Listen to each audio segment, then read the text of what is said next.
Guys, so for today's recipe, meron tayong pork kinamatisan. Okay, so meron na tayong pork dito.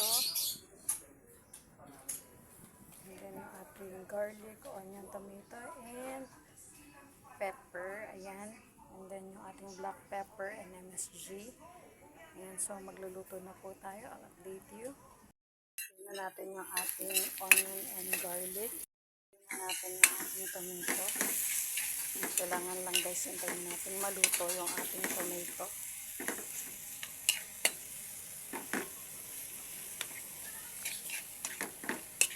So yun guys, so saute lang natin siya hanggang tuluyang maluto yung ating onion.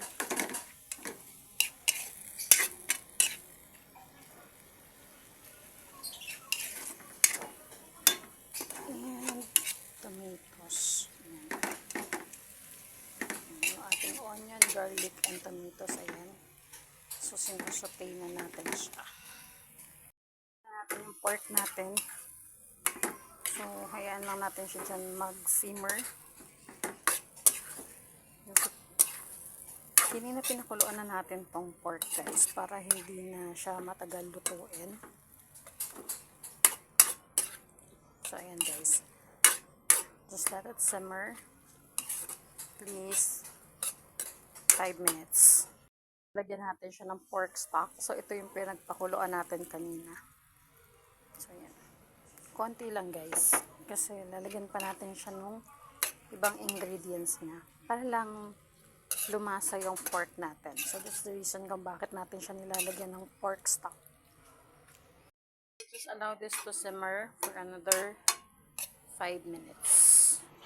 So yan, hayaan lang po natin siyang makuluan dyan. Makapag-simmer na siya for 5 minutes, so lalagyan na natin siya ng pampalasa. So lagyan na natin siya ng MSG. And then yung ating black pepper. Ayan. So, lalagyan natin siya ng black pepper. So, yun yung mga pampalasa natin. And then, so since pork kinamatisan siya guys, hindi asin ang gagamitin natin, kundi patis. So, ayan guys. Lagyan na natin siya ng patis. To taste.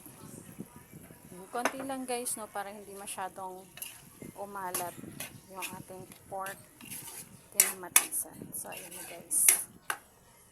So, hayaan natin siyang mag-simmer para mag-sink in yung lasa niya. So, let's give it another 3 to 5 minutes more. Ayan, hanggang sa lumasa. Na guys, luto na yung ating pork kinamatisan. Let's go!